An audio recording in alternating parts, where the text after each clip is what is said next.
Good morning and welcome to Mission Control Houston. You're looking into the Johnson Space Center's Flight Control Room, where the hard-working ground team is monitoring all the ongoing activity high above, on board the International Space Station. The crew I'm sitting among right here has been kept pretty busy the past few days, assisting the crew on orbit with a variety of activities. It all kicked off on Monday with a very important and very speedy delivery. But of course, that was far from all the crew had on its plate this week. Here's a look at what they've been up to. Houston Station on Space to Ground. Welcome to Space to Ground. I'm Dan Hewitt. A Russian cargo vehicle just went on a fast-track ride to the International Space Station. The Russian Progress 70 lifted off from the Baikonur Cosmodrome this week, flying atop a Soyuz 2.18 booster. After just under 9 minutes of flight, the uncrewed cargo craft was in orbit and ready to chase down the station. It arrived just about 4 hours later after circling the globe twice, which is about twice as fast as usual. This successful demonstration could become the norm for future cargo and crew launches on Russian vehicles. Meanwhile, some exciting new research to help combat cancer took place inside the station. The AngieX Cancer Therapy Study is using microgravity to study a treatment that targets tumor cells and the blood vessels that can supply them. NASA's Serena Aunon Chancellor, a physician and former flight surgeon, operated a microscope and processed samples for the study, which is hoping to eventually lead to the development of safer drugs that target the vasculature or blood supply of cancer tumors. This week's question comes from Daniela, who wanted to know how many rooms are there on the space station. Well, each module is essentially its own room, so there are 10 big ones and 5 smaller ones. The big ones are Kibo, Harmony, Columbus, Destiny, Unity, Tranquility, Quest, the PMM, Zarya, and Zvezda. The little ones are the Cupola, Beam, Piers, Rassvet, and Poist. Keep sending us your questions using the hashtag #SpaceToGround. And be sure to check out the latest demonstration on our YouTube channel, where Ricky Arnold teaches us about surface tension. We'll see you next week. Off the Earth, for the Earth. Space to Ground.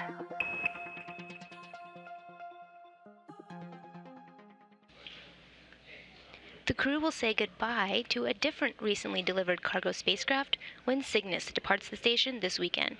You can follow along with that coverage live here on NASA TV as well as online, all kicking off at 8:15 a.m. Eastern Time this Sunday morning.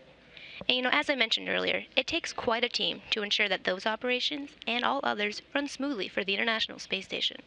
And the leader of that team, the flight director, holds the overall responsibility to manage and carry out all human spaceflight missions. It's a big job, and just this week, NASA named 6 new flight directors to take it on.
Those flight directors and their colleagues here in Houston will be in charge of the future missions out into the solar system on board the Orion spacecraft. In just the past 3 months, the teams across America and in Europe that are developing and building that spacecraft and that rocket and that infrastructure necessary to send humans to deep space destinations, they've reached many milestones themselves. Take a look at some of their most recent achievements.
In order to support all those future deep space missions, scientists in NASA's Human Research Program have been trying to figure out exactly what dangers such a long-duration spaceflight could pose for human explorers, and then how to protect those crews that are chosen for those missions.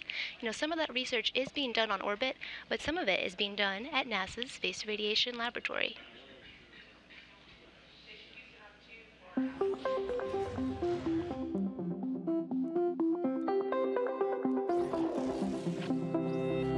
The NASA Space Radiation Laboratory is an outgrowth of Brookhaven National Laboratory's particle accelerator.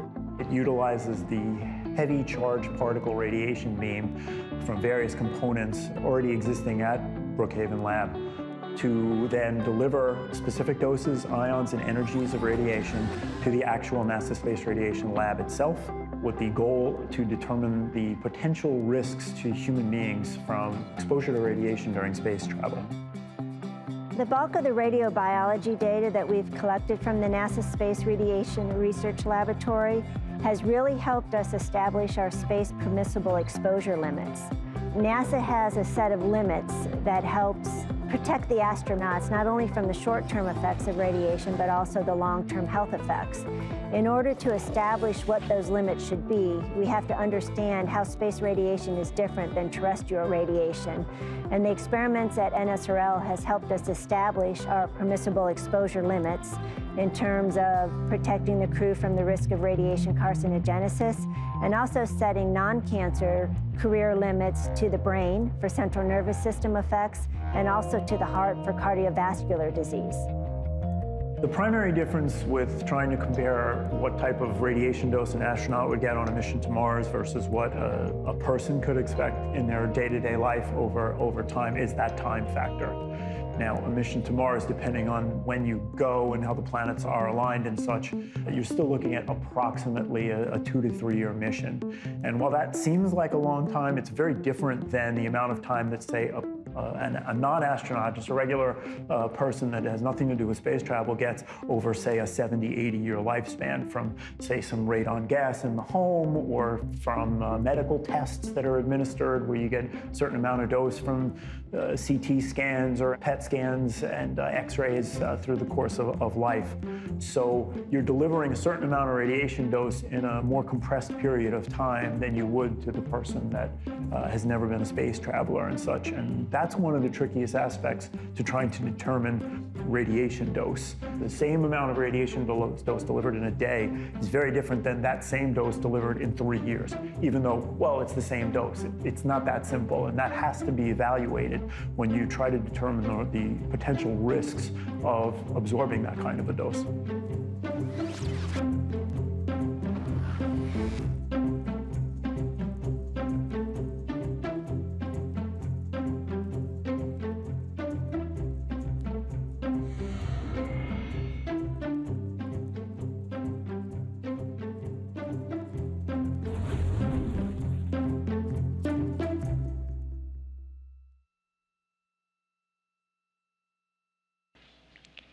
Even more science is underway by the station's crew to learn what kind of effects the microgravity environment can have on the human body.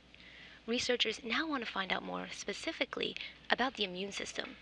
And to do so, there is a new experiment on board looking into how that critical system will be affected during a mission out into the solar system.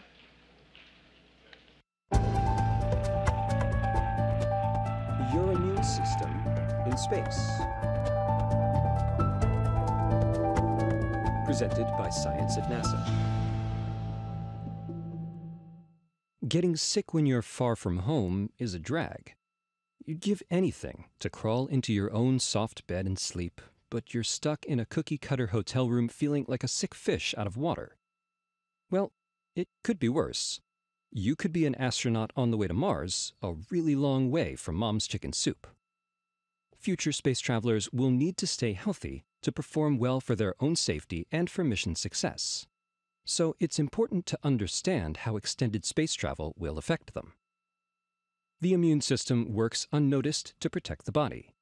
But even subtle changes in that all-important system may be linked to the onset of illness.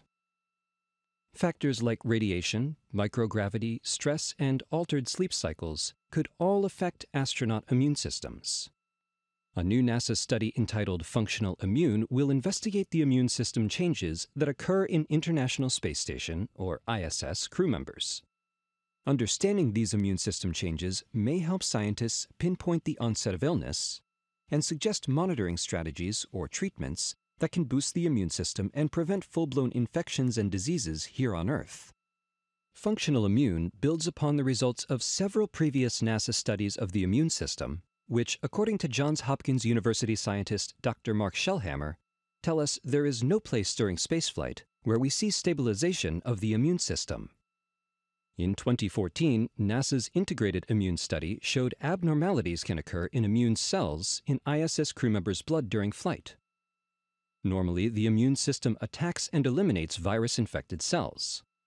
When cell activity is depressed, the immune system isn't responding to threats as it should. When cell activity heightens, the immune system reacts excessively, which can result in illness, increased allergy symptoms, and persistent rashes. ISS crews were also observed to experience reactivation of latent viruses from childhood, a finding directly related to reduced immune function. The Integrated Immune Team, working with the NASA Nutrition Laboratory, also measured the concentration of cytokines in blood plasma, the proteins that marshal the forces to an infected or injured body site to defend against invaders. The data indicated that changes can be seen in blood cytokines just as changes can be seen in cell function. Dr. Brian Cruchon of NASA's Johnson Space Center, or JSC, principal investigator of the Functional Immune Study, says, "The immune system is very complex, and several aspects of immunity remain uninvestigated during spaceflight.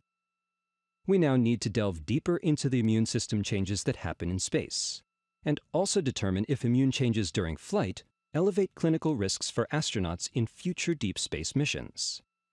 All the factors that change immunity on the ISS will be worse on longer missions to an asteroid or to Mars." Functional Immune includes NASA scientists and external collaborators at the Johnson Space Center Radiation Lab, the University of Houston, and the State University of New York. The study will reach beyond any previous space immune study and include exciting newer tests such as transcriptomics and proteomics. These tests will happen in parallel with the assessment of immune cells in blood, stress, and virus reactivation. Cruchon says with the ISS, we have a unique opportunity to study very healthy people in a quasi-isolation chamber, yet experiencing all the stressors that are specific to spaceflight. Results should help clarify the influence of spaceflight-specific environmental factors on immunity and identify countermeasures to mitigate their effects. These studies could improve scientists' understanding of the immune system, making a positive impact on human health at home and while traveling both near and far. For more from the International Space Station, go to www.nasa.gov/station. For more news about spaceflight and the strange things it does to the human body, visit science.nasa.gov. Robotic technology, originally developed for the International Space Station, has also found a way to help humans here on Earth in the operating room. And to make that happen, a few companies worked together to create Drive, an automatic robotic arm that tracks the movement of a surgeon's tools and helps to expedite brain and spinal surgeries. The International Space Station is probably the most fantastic vehicle ever built. It's a one-of-a-kind laboratory orbiting about 250 miles above the Earth. And we perform experiments on the International Space Station. We can do science, we can do experiments, we can learn how to do things out of this world. And the result will help benefit the people on the ground. So not only that, but we're also seeing benefits of how we actually assembled the space station. So the International Space Station in its design was essentially designed like a Lego toy. Lots of big pieces that need to be put together. Some of these pieces are going to be about the size of a city bus. We needed a way of manipulating or moving these big pieces and very precisely putting them together. Canada worked with its contractor, which was MDA, and with that company came up with a design that was going to meet the needs of the International Space Station. The solution to that was using a fairly large robotic arm. And that system ended up being Canadarm2. It could move around the space station, grab payloads, move them to where they needed to be so that the space station could be assembled. You couldn't have built a vehicle like the International Space Station without a robotic system like this.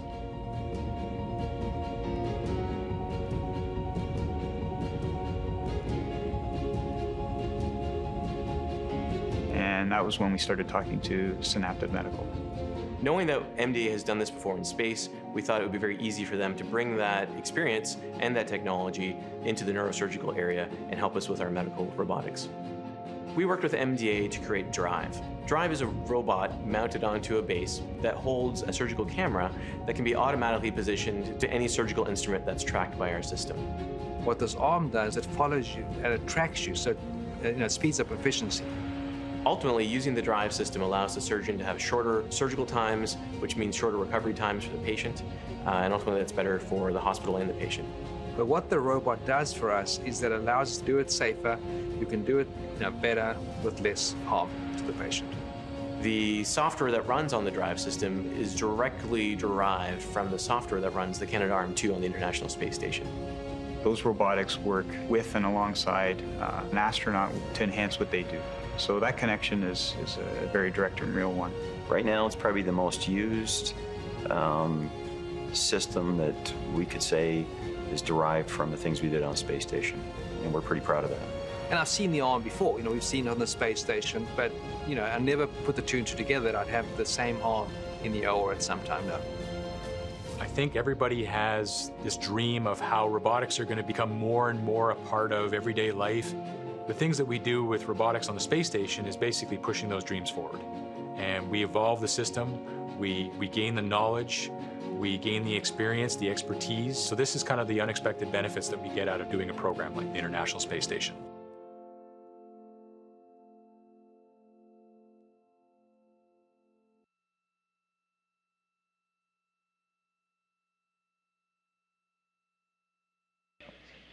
From space to the operating room to the classroom, this year our astronauts have been spending part of their time on activities designed specifically to help teachers and students get the most out of learning about science, technology, engineering, and math. During this year of education on station, our station crew members have already walked us through so many scientific topics, including some like Newton's third law of motion.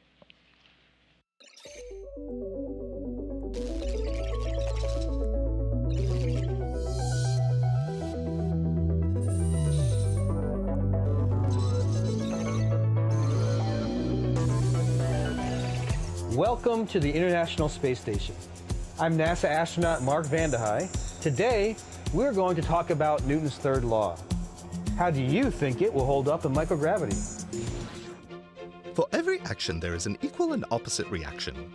This means that in every interaction between two objects, there are a pair of opposite forces acting on each object at the same time.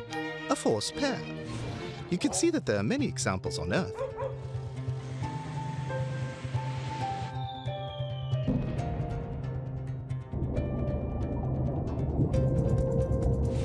In space, thrusters expel one way and the vehicle is steered in the opposite way. Hello again. More basketball stunts that I can't do on the ground, at least not while getting this much hang time.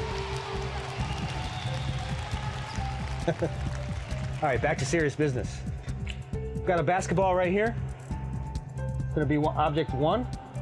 I'm the second object.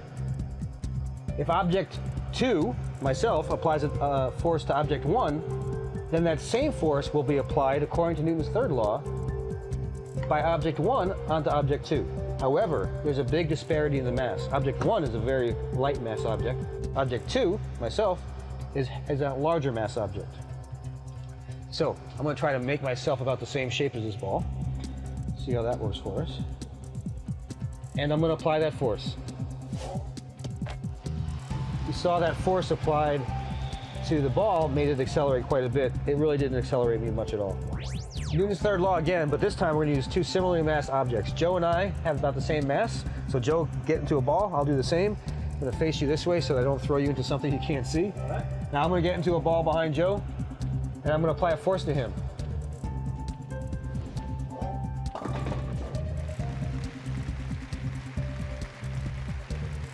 Notice that when I applied a force to Joe, it accelerated Joe away from me, but I got accelerated away from him as well, because the force applied to Joe ended up being the same force that was applied to me. Now you've seen Newton's third law in space. Now test it out on Earth. See you next time.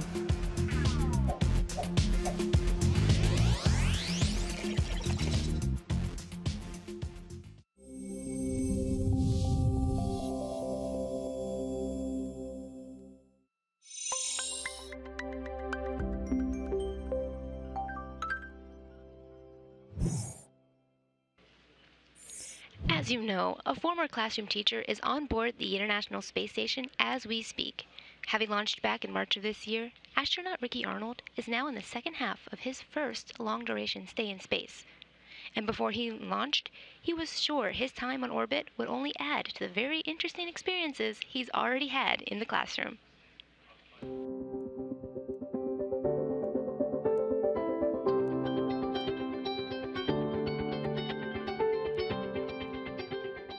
I graduated from college and was working at the United States Naval Academy in the oceanography department, and that's when I first considered becoming a teacher.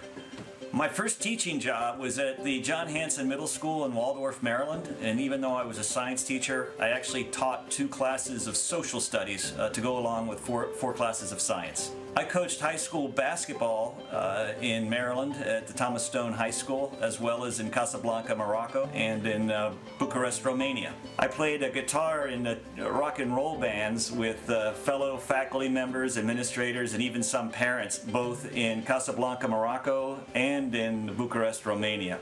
My first teaching job was in an open space science classroom with no running water. And I realized when I could get through my first year of teaching, I had really accomplished something.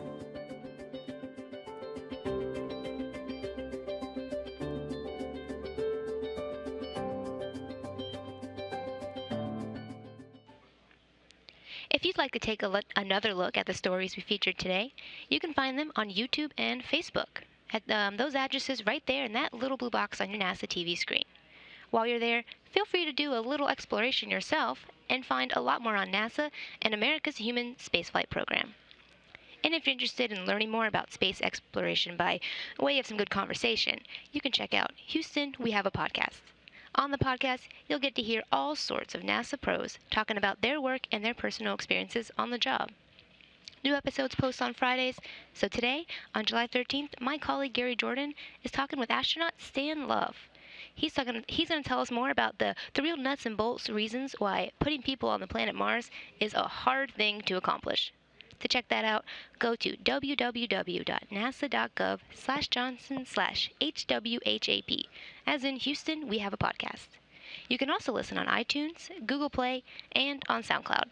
Well, until next time, this is Mission Control Houston.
To the Russian segment and checked out the number 1028 in the S,